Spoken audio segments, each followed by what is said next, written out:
ये है inter sector road. ये पटियाला से आते हुए ये आर्य समाज को मुड़ती है, आर्य समाज रोड कहलाती है। ये हरदयाल सीमेंट शॉप्स हैं। ये यू टर्न लेती है, पटियाला से अगर कोई आ रहा है यू टर्न लेती है तो इसको बोलते हैं मीडियन। ये कहलाती है इंटर सेक्टर रोड। दर्शकों नमस्कार, मैं हूं विनोद कुमार। आप देख रहे हैं हमारा news channel, web news channel news परिवर्तन 24।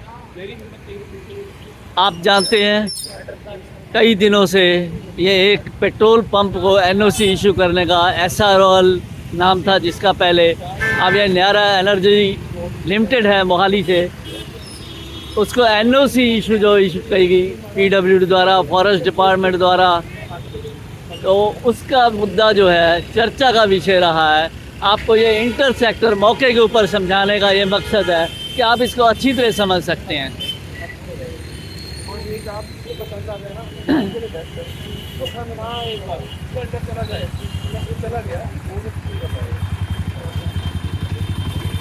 IRC 2-2016 रूल्स, जिसमें 3 क्लासेज हैं।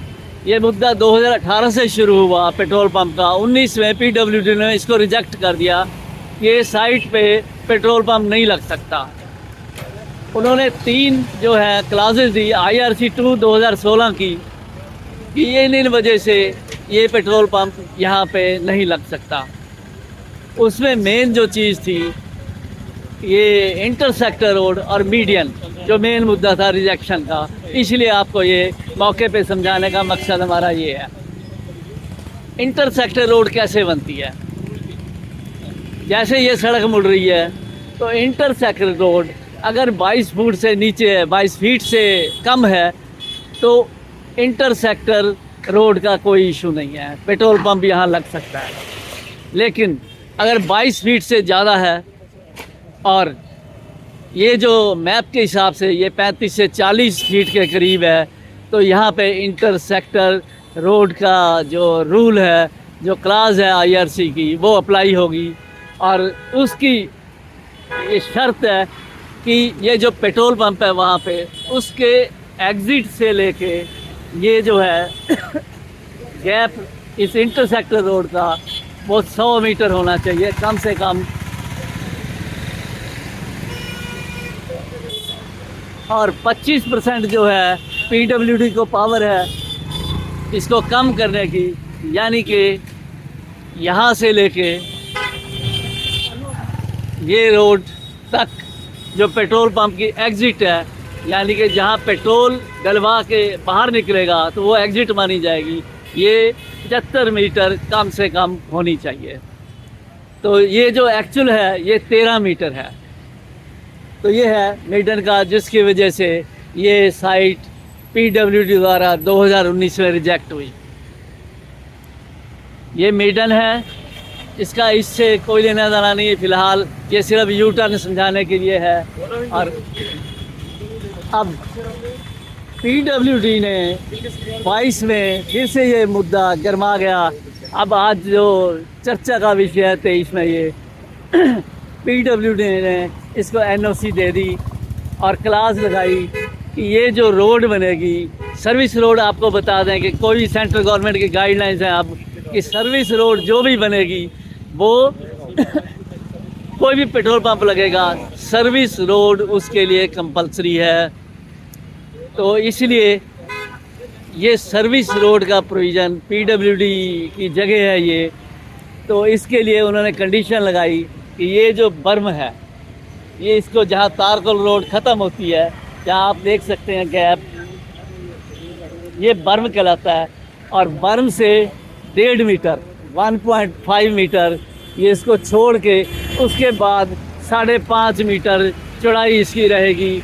यानी कि तारकोल रोड से 1.5 मीटर छोड़ना है, फिर 5.5 मीटर बनानी है विड्थ इसकी, तो 7 मीटर हो गया। और कुल लंबाई इसकी रहेगी 159.6 मीटर, यानी कि लगभग 160 मीटर। लेकिन आनन फानन में वीरवार को ये ईंटें उखाड़ने का, टाइलें उखाड़ने का काम शुरू कर दिया जाता है। तो उसके बाद शुक्रवार 5 बजे के बाद ये पूरी स्पीड पकड़ लेता है क्योंकि शुक्रवार 5 बजे के बाद सरकारी दफ्तर में, म्यूनसिपैलिटी में सब जगह छुट्टी, सैटरडे संडे को ये सब ऐसे काम 2 नंबर के धंधे शुरू हो जाते हैं शहर के अंदर। तो किसी एक व्यक्ति की नज़र पड़ी कि ये जो टाइलें तो उखड़ रही हैं, लेकिन ये टाइलों की उखाड़ने की परमिशन म्यूनसिपल काउंसिल राजपुरा के पास है, जो इनके पास नहीं थी। तो ये टाइलें उखाड़ी जाने लगी तो म्यूनसिपल काउंसिल राजपुरा को अप्रोच किया गया। तो उन्होंने 27/10/2023 को एक लेटर निकाला इनको, जो पेट्रोल पंप के ये ओनर है यहाँ पे साइट के, लेटर निकाला कि आप अपना इसके बारे में अपना व्यू पॉइंट दो कि आपके पास परमिशन नहीं है, फिर भी आप टाइलें उखाड़ रहे हो, तो अभी आप काम बंद कर दीजिए। उनके इन 27/10 के हुक्मों के बावजूद भी, लेटर के बावजूद भी यहाँ सड़क बननी, टाइलें लगनी बरकरार बादस्तूर जारी रही। तो ये है सारा मसला जो यहाँ तक का है। आज हमने चीफ इंजीनियर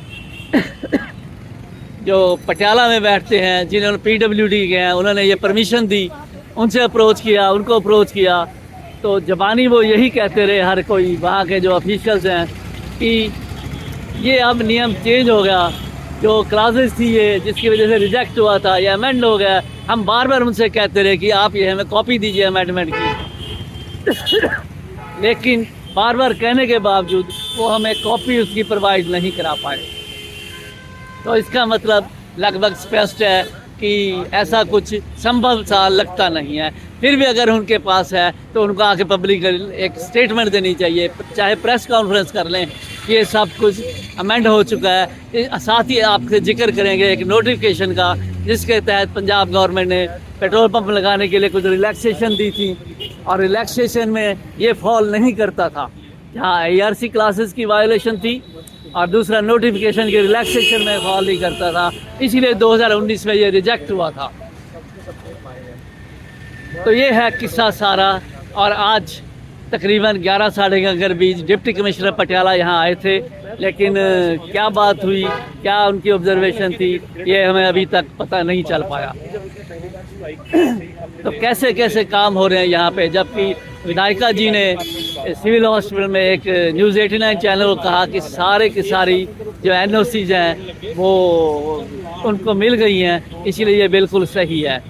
लेकिन IRC की जो वायोलेशन थी, जिसकी वजह से रिजेक्ट हुई थी साइट, और नोटिफिकेशन थी जो जिसकी वजह से वो उसमें फॉल नहीं करता था, उसकी ये कॉपी कोई भी प्रोवाइड नहीं कर पा रहा, चाहे वो SDO हो PWD के, चाहे वो चीफ इंजीनियर ऑफिस हो PWD का पटियाला का, वो कॉपी क्यों नहीं प्रोवाइड कर रहे। सड़क बनाने का NOC का काम बाद में शुरू होता है, जबकि साइट की एलिजिबिलिटी होना पेट्रोल पंप के लिए वो अहम मुद्दा है, सबसे ज़रूरी मुद्दा है उसके बिना कोई भी सर्विस रोड बनाने का पर्पज़ नहीं है। तो ये है कहानी आज तक की डेवलपमेंट जो आपके साथ हम शेयर कर रहे हैं। साइट पे हैं हम इसी समय। इसके साथ ही अगर आप ये देखेंगे यहाँ पेट्रोल पंप लगना है, इसकी बैक साइड पे जाके देखेंगे तो म्यूनसिपैलिटी की रोड है, उस पर तकरीबन 2.5-3 फीट इन्होंने इंक्रोचमेंट की हुई है, जिसके बारे में एग्जीक्यूटिव ऑफिसर खामोश बैठे हैं, कोई उसका व्यू नहीं ले रहे। ना जाने क्यों, क्या उनको है, या छापरस्ती की सब हदें पहले ही हम आपको कह चुके हैं, सारी हदें पार कर चुके हैं ये लोग कि ये टाइलें उखड़ी किसी को मालूम नहीं चल रहा। वहाँ तक बात पहुँची, वो भी काफ़ी जद्दोजहद के बाद फिर ये लेटर निकाला गया इनको। और इंक्रोचमेंट जो है तो 2.5 से 3 फुट की है सड़क के ऊपर, अभी तक तो कोई एक्शन विजिबल नहीं लग रहा। तो ये है कहानी आज तक की डेवलपमेंट की। तो कैसे कैसे राजपुरा के अंदर ख़ास लोग, ना कि आम आदमी, ख़ास आदमी क्या क्या कर रहे हैं, रूल्स को बेंड किया जा रहा है, नियमों को ताक पे रखा जा रहा है, कानून खिलौना है इनके हाथ में। तो इसका क्लासिकल एग्जांपल और भी ख़ास आदमी को देते हैं आपको, जो बड़ी देर से ज्वलंत है मुद्दा, रोटरी क्लब, जेंट्स ग्रुप और लायंस क्लब। आपको पहले भी बता चुके हैं कि जेंट्स क्लब, लायंस क्लब दोनों को लैंड दी थी पेप्सी बोर्ड ने, और 2000 गज 100 रुपये गज के हिसाब से। और विधायिका जी ने काफ़ी देर पहले ये मुद्दा उठाया था कि भगवंत मान जी का कहना है कि कोई भी जो है खजाने को नुकसान नहीं होना चाहिए, सबको परमिट फ़ी देनी पड़ेगी, लाइसेंस लेना पड़ेगा। लेकिन शायद तब भी हमने कहा था कि होमवर्क विधायिका जी ने नहीं किया था पूरा, कि ये दोनों की कंडीशन अलॉटमेंट के टाइम ऐसी है कि यहाँ पे विस्की सर्व हो ही नहीं सकती, ये दारू का अड्डा नहीं बन सकता, ये बार नहीं बन सकता, ये हाथा नहीं बन सकता। लेकिन